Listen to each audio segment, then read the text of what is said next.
Fala galera, tudo bem com vocês? Dando continuidade então nas nossas aulas de zoologia. Aula passada a gente falou então sobre o filo Annelida e agora o professor Jailton novamente falar agora sobre outro filo que é o filo Molusca. Então vamos com a introdução a esse filo. Então esse filo Molusca, e do latim molusco significa mole, então é o filo onde tem os seres que encontram aí com o corpo mole. Um dos maiores filos do reino animal, depois de artrópoda, e tem cerca aí de 50 mil espécies viventes e 35 mil espécies que já foram fossilizadas. Eles também aí, como os anelídeos, são triblásticos, ou seja, tem o ectoderma, o endoderma e o mesoderma, são protostômios. Lembrando aí, o blastóporo vai dar origem à boca. São celomados porque o mesoderma ele vai recobrir aí tanto a parte do ectoderma quanto do endoderma, formando então a cavidade interna, o celoma.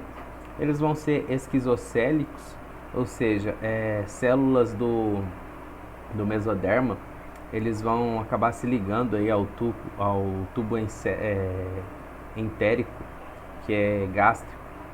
Eles vão ter também simetria bilateral, clivagem espiral e não segmentados. Então eles já mudam essa parte de segmentação aí que a gente tinha visto nos anelídeos. As diversidades de estrutura e habitat e tamanho.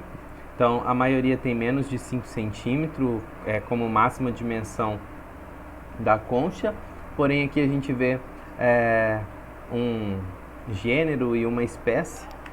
Então a gente vê o gênero Arquitetus, que é a lula gigante, que ela pode adquirir aí até 18 metros de comprimento, e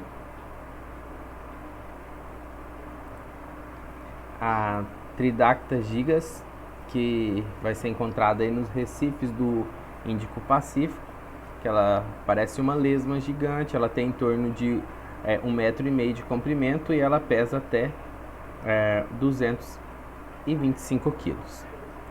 Aqui a gente tem esses dois representantes, então aqui é a lula gigante e aqui a gente tem essa lesma gigante aí encontrada. Os habitats, então, eles são encontrados desde as regiões tropicais até os mares polares. São pequenos e grandes lagos também são encontrados, cursos d'água, planícies lodosas litorâneas, regiões sujeitas aos impactos das ondas, mar aberto desde a superfície até a profundidade abissal. A maioria desses moluscos é marinho, são comedores de materiais depositados nos sedimentos, eles são cavadores, perfuradores e formas pelágicas. Aqui a gente vê então que podem ser encontrados também alguns em ambientes de água salobre e doce, que são os bivalves e os gastrópodes. E os bivalves, eles são filtradores, a limitação ambiente aquático, e os caracóis aqui, os gastrópodes, são os únicos aí que fizeram a invasão do ambiente terrestre, que tem distribuição limitada. Então eles necessitam, mesmo estando em um ambiente terrestre, eles necessitam de umidade, abrigo e presença de cálcio no solo, tá? Então, mesmo que eles adentraram em um ambiente terrestre, eles têm algumas limitações. Qual que é a importância, então, dos moluscos? Eles podem ser utilizados para alimentação, como a gente vê aqui, artesanato, fabricação de botões, produção de pérolas, conforme essa imagem aqui. Aí a gente também tem as importâncias que trazem malefícios à população humana, que é a perfuração de embarcações e ancorados de madeira, que no caso a gente tem aí os teredos que fazem isso, que são muito parecidos com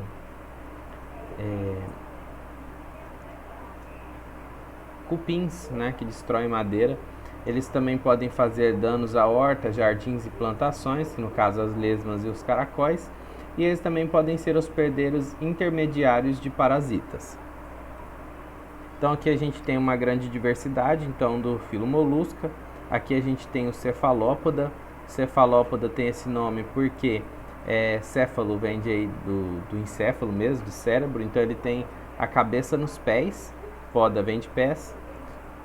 Gastrópoda, gastro aí de parte gástrica e poda pés. Então esse aqui tem o sistema gástrico nos pés. Aí tem também os monoplacófora, que eles têm apenas uma placa pelo seu corpo. O poliplacófora, eles têm várias placas, aí, geralmente em torno de 8, essa placa é dividida em torno de 8 placas. Tem a placófora, que não tem placas então no seu corpo. Tem os bivalves, que são aquelas conchas que a gente encontra no mar, né? Então geralmente são duas conchas, uma de um lado e outra do outro. Aquelas conchinhas, quando a gente acha ela aberta lá, é porque o organismo já morreu. E tem o escafópoda, que tem em forma de cone a concha dela, tá? Então encontra-se vários diferentes organismos aí dentro do filo molusca. A forma e a função. Então, corpo bilateralmente simétrico, não segmentado, frequentemente com cabeça definida. Vão ter um plano corporal básico, vai ter a porção cefalopediosa e a massa visceral. A porção cefalopediosa, ela vai ter os órgãos de alimentação, sensorial, cefálicos e o de locomoção, depende da ação muscular. A massa visceral, ela vai conter o sistema digestivo, circulatório, respiratório e reprodutivo e depende de tratos ciliares para o seu funcionamento. A estrutura básica aqui, o plano fundamental de um molusco generalizado, tá? Generalizado por quê? Pode mudar então de uma espécie para outra essa estrutura básica. Então, é um verme de corpo mole que se move e se alimenta na superfície de um substrato duro. O corpo mole vai ser bilateralmente simétrico, não segmentado. O pé vai ter uma musculatura ventral, achatado e com glândulas mucosas.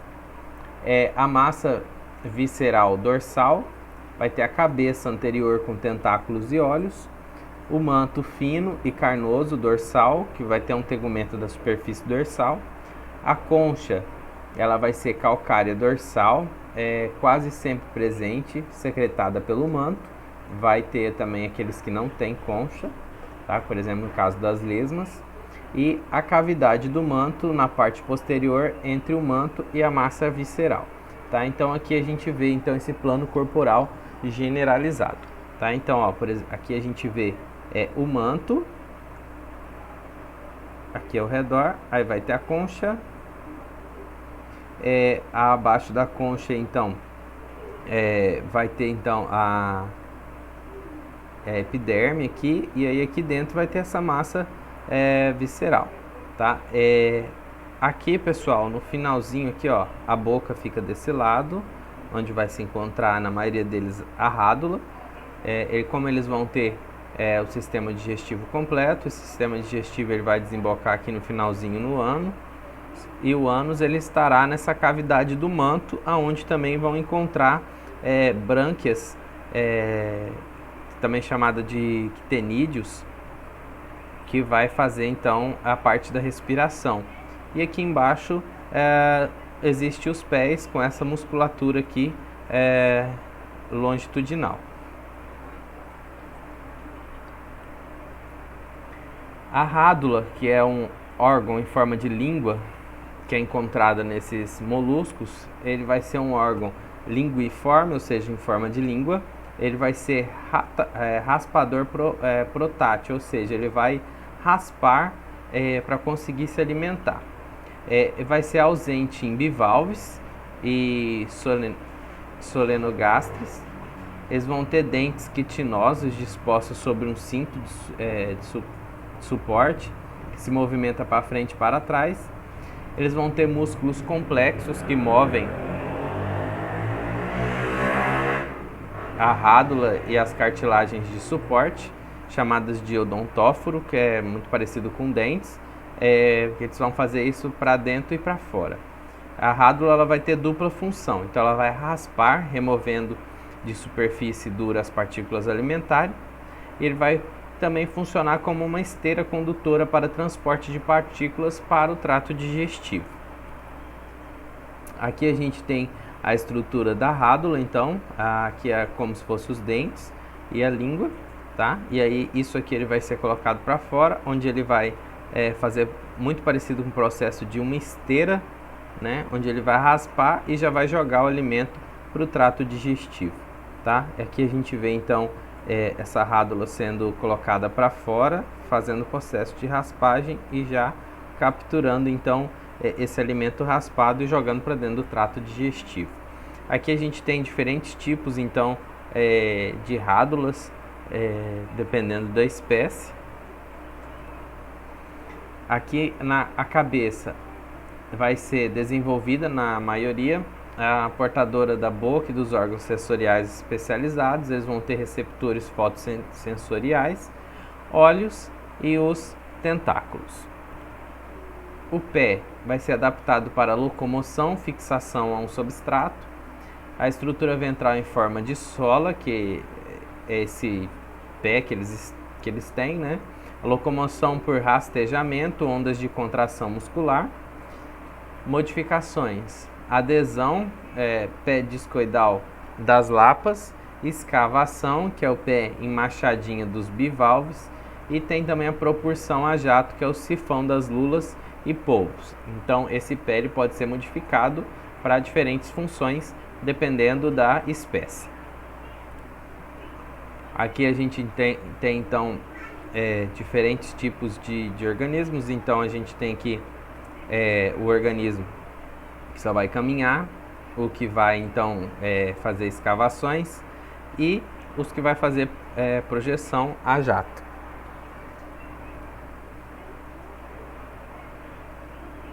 Aqui a gente vê então como que ocorre então essa onda de musculação aí para que esses moluscos eles consigam se locomover. Aqui a gente também vê então esses anéis nervosos aí puxando a musculatura do organismo para que ele consiga se locomover. Respiração vai ser através das brânquias, então eles vão ter um par de brânquias, também chamada de quitenídeos, na cavidade do manto, que é aquela abertura que a gente viu bem no finalzinho próximo ao ânus. O quitenídeo ele vai ser um eixo central com lamelas de cada lado cobertas por cílios, com um vaso aferente que vai ter sangue venoso e um eferente que vai ter o sangue oxigenado. A água ela vai fluir em sentido oposto ao do sangue, contra a corrente. A respiração também vai ocorrer pela epiderme, por difusão, e por pulmões, que vai ser uma rede de vasos sanguíneos na cavidade do manto. Então, diferentes processos para respiração relacionados com a grande irradiação adaptativa do grupo, já que eles podem viver aí tanto no ambiente aquático de água salgada, quanto de água doce, quanto também no ambiente terrestre úmido. Aqui é a estrutura dos quitenídeos, então aqui a gente vê a cavidade do manto, né? Os quitenídeos é essa parte aqui. E a gente tem isso aumentado, né? E aí a parte da brânquia ela vai ser mais ou menos dessa forma aqui, onde os vasos sanguíneos estarão presentes para fazer a troca gasosa. Aqui a gente vê então que essa parte das brânquias, então elas vão ter várias partes, várias abinhas das brânquias, e elas também vão conter cílios que vão ajudar aí nos batimentos para correnteza da água aí. A circulação e excreção. O sangue ele vai ser oxigenado nas brânquias e empurrados para dentro do coração. Do ventrículo, o sangue ele é descarregado no espaço que banha os tecidos, chamados de hemocele, que vai ser a principal cavidade corpórea. O sangue desoxigenado, agora que não vai ter mais oxigênio, ele vai penetrar nas brânquias pelo vaso aferente. O sistema circulatório vai ser aberto, vai ser circulação lenta, baixa pressão, por isso que eles não se locomovem tão rapidamente. Dentro do celoma, o celoma vai ser reduzido na região meio dorsal, circundando o coração, que vai ter um celoma pericárdico. As excretas coletadas da hemocélula são filtradas no celoma pericárdico, através da parede das aurículas e descarregadas na cavidade do manto através de um duto. O órgão excretor aqui, a gente viu que era o nefrídeo lá nos anelídeos. Aqui nos moluscos a gente tem um metanefrídeo, também chamado de celoma ducto, que vai ter como extremidade na cavidade celomática e outra na cavidade do manto. Os moluscos aquáticos, eles vão liberar então como excreção a amônia, que é o principal resíduo nitrogenado, e geralmente a amônia é o principal resíduo nitrogenado liberado aí em organismos aquáticos. E os moluscos terrestres, eles já vão liberar a ureia como produto de excreção. Aqui a gente vê então uma parte do sistema circulatório envolvido junto com o sistema de excreção. Então a gente vê aqui uma parte do ventrículo que forma a cavidade pericárdica, e aí aqui a gente então tem essa parte de circulação aí jogando para a parte dos nefrídeos, dos metanefrídeos, e esses metanefrídeos eles serão encarregados de fazer a excreção, e a troca gasosa elas também serão feitas aqui por essa parte das brânquias, tá? Essas duas partezinhas aqui embaixo, tá? O metanefrídeo, ele vai ser essa parte aqui, que vai funcionar como se fosse a bexiga, e ele vai sair aqui por esse porozinho aqui, que é o nefridióporo.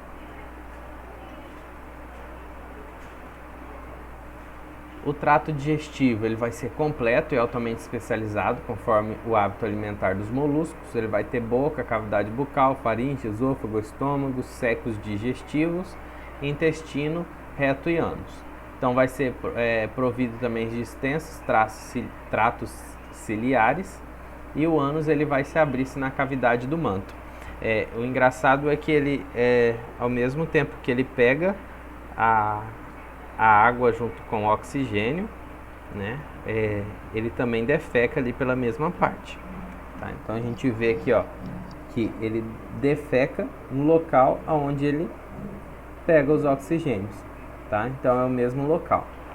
Não é próximo, então, essa parte das brânquias não é próximo à boca, e sim próximo ao ânus. Aqui a gente vê então o trato digestivo completo, começando pela boca, aí passa pelo esôfago, estômago, aí eles vão ter aqui alguns secos digestivos que vão ajudar aí na digestão dos alimentos, vai passar pelo intestino e vai ser liberado pelo ânus. Aqui a gente vê também o trato digestivo de outra forma, então o alimento vindo pela boca, passando pelo esôfago. Aqui a gente vê então esses secos digestivos aí que vão ajudar na parte da digestão extracelular. Aí aqui na parte do estômago, então depois passando aqui para a parte do intestino e indo para o ânus. O sistema nervoso, ele vai ser formado por um anel nervoso esofágico, na qual partem dois pares de cordões nervosos longitudinais. Os gânglios ocorrem aos pares e são basicamente 5, que vai ser o cerebral, o pleural, o visceral, o parietal e o pedal. Os órgãos sensoriais, eles vão ter então tentáculos fotorreceptores, os estatocistos e os osfrádios. Os osfrádios, eles vão monitorar a presença de substância química e talvez partículas que penetrem na cavidade palial com a corrente inalante. Tá? Os estatocistas vai servir aí para eles se localizarem. Então, aqui a gente vê então alguns órgãos receptores, e aqui a gente vê na parte do bivalve. A reprodução, ela vai ser de forma sexuada, também vai ter organismos que são monóicos, ou seja, eles vão ter os dois sexos no mesmo organismo, e vão ter os dioicos também, dependendo da espécie, onde vai ter o masculino e o feminino.